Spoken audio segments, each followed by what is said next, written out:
The Word of God is alive and powerful, sharper than any two-edged sword, piercing even to the dividing asunder of the soul and spirit, and of the joints and the marrow, and is a critic of the thoughts and intents of the heart. All Scripture is God-breathed and is profitable for doctrine, for reproof, for correction, for instruction in righteousness, that the man of God might be mature, thoroughly furnished unto all good works.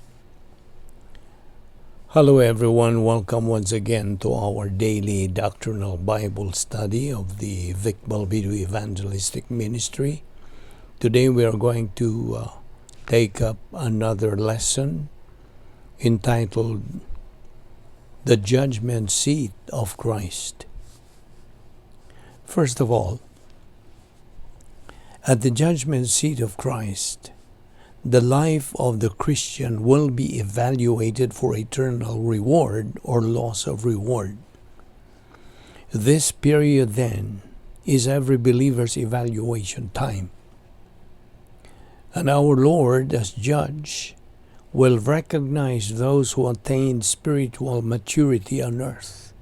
John 5:22 and 27, 1 Corinthians 3:11 to 14.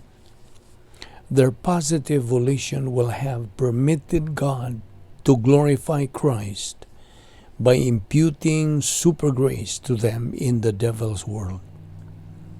The perfect, just pronouncement of the Lord Jesus Christ will be to parlay those wonderful blessings into still greater rewards in heaven.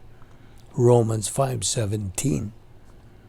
The Christian will be rewarded in the judgment seat of Christ in proportion to his divine blessings in time.